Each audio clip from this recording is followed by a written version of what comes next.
هیچ وقت فراموش نمی کنم روزی که بهم گفت تو خیلی چاقی، نه با خشم، نه با تمسخر. فقط یه جمله ساده که زندگیمو تکون داد. تا اون لحظه فکر می‌کردم اضافه وزن یه مشکل موقته که با یه رژیم 3 هفته‌ای حل میشه. ولی اون روز فهمیدم یه چیز خیلی بزرگتر داره منو عقب میندازه. حالا یه سوال دارم ازت.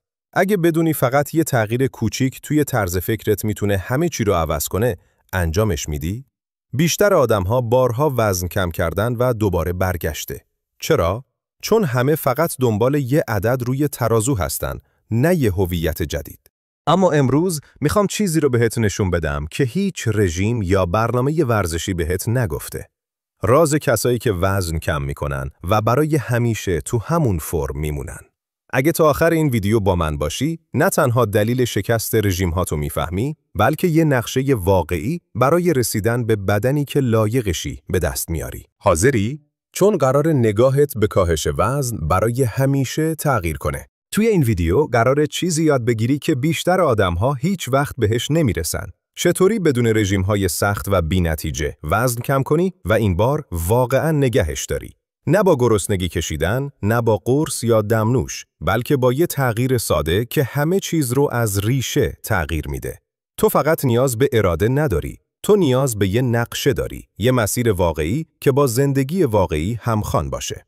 اگه تا آخر این ویدیو بمونی، میفهمی چرا بیشتر رژیم‌ها شکست میخورن و چطور میتونی کاری کنی که حتی اگه یه روز همه چیز خراب شد، باز بتونی ادامه بدی. اینجا نه قراره تو رو بترسونم، نه امید واهی بدم. فقط قراره یه راه حل واقعی بهت نشون بدم که کار میکنه، چون واسه خودم کار کرده. این فقط یه آموزش نیست، یه چالشه، یه دعوت برای شروع دوباره.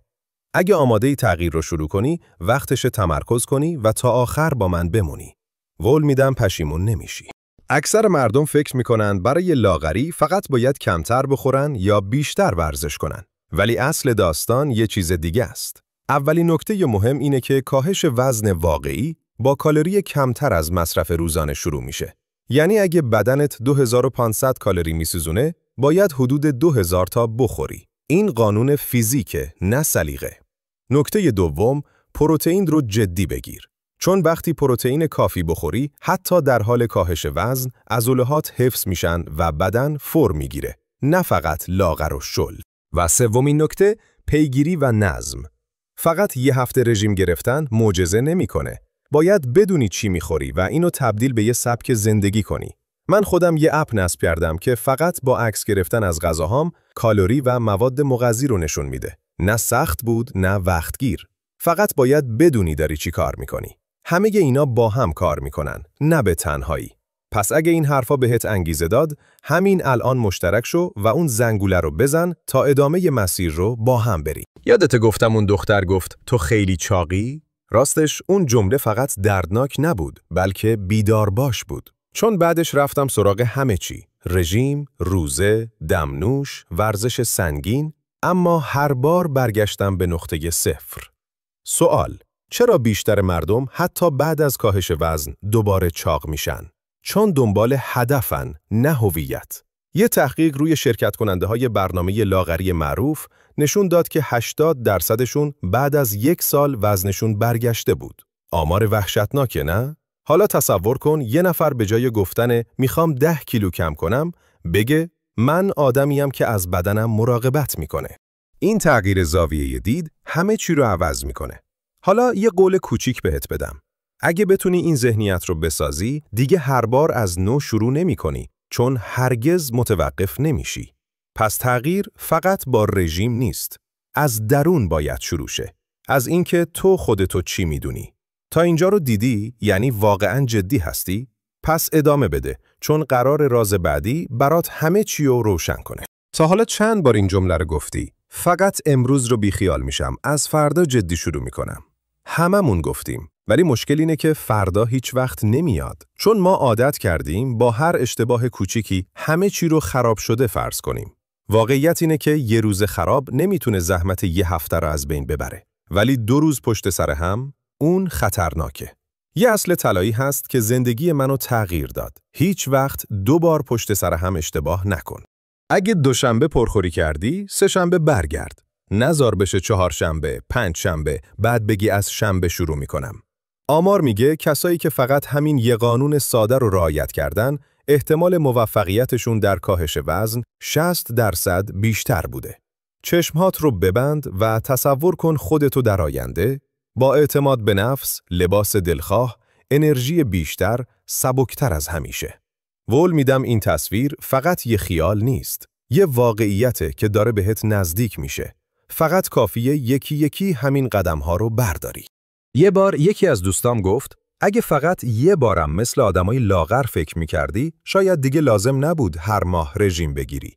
اون جمله اولش توهین به نظر می اومد، اما بعد فهمیدم یه حقیقت تلخه. سوال: واقعاً فرق آدمایی که وزنشون رو نگه می‌دارن با بقیه چیه؟ داده‌ها نشون میدن اونایی که موفق میشن خودشونو آدمای سالم میدونن، نه آدمایی که فقط رژیم میگیرن. حالا تصویرشو بساز. تو جلوی آینه‌ای صبحونه‌تو با فکر انتخاب میکنی، نه از روی اجبار. چون دیگه نقش یه قربانی رو بازی نمی‌کنی. شدی بازیگر نقش اول زندگی خودت. تو نیاز نداری وزنت کم شه. تو نیاز داری خودتو دوباره بشناسی. گول کوچیکم اینه: اگه این نگاه رو بسازی، لاغری تبدیل میشه به یه نتیجه طبیعی، نه یه نبرد فرسایشی. و اینجاست که حس میکنی همه چی بالاخره داره سر جاش میفته. آروم ولی واقعی. ادامه بده. هنوز حرف اصلی مونده. میدونی سخت‌ترین قسمت کاهش وزن چیه؟ این نیست که چی بخوری یا نخوری یا. سخته که وسط وسوسه ها باز برگردی سمت خودت. یه روز بعد از یه شکست بد نشسته بودم و فکر می‌کردم شاید من همون آدم چاقم و باید قبولش کنم. ولی یه سوال: واقعاً کی گفته نمیتونی تغییر کنی؟ داده‌ها میگن فقط 5% مردم میتونن وزن کم کنن و حفظش کنن. اما من میگم اونا خوش شانس نبودن. اونا فقط ادامه دادن وقتی بقیه ول کردن. حالا تصور کن تو هم جزو اون 5% باشی. نه فقط چون غذای سالم خوردی، بلکه چون خودتو لایق دیدی. تو قبل از کاهش وزن باید باور کنی که لایق بدن سالمی. قول میدم بهت، اگه از همین امروز شروع کنی، حتی با یه قدم کوچیک، اون 5% دیگه از تو دور نیست. حالا همه چی دست خودته. تو الان نه فقط میدونی چطور وزن کم کنی، بلکه میدونی چطور دیگه هیچ وقت بر نگرده. و این یه تفاوت بزرگه، چون تو الان یه تصمیم گیرنده‌ای، نه فقط یه دنبال کننده ی رژیم. از این لحظه به بعد هر انتخابی که میکنی یا تو رو نزدیکتر میکنه به بدنی که لایقشی یا عقب‌تر. یادت نره، موفق‌ترین ها کسایین که حتی بعد از اشتباه هم دوباره برمیگردن. و اگه این ویدیو برات مفید بود، همین حالا مشترک شو و زنگوله رو بزن. اگه بدونی تنها چیزی که بین تو و رویای بدنی سالمتر فاصله انداخته فقط یه باور اشتباهه، جرأت داری اون باور رو همین امروز عوض کنی؟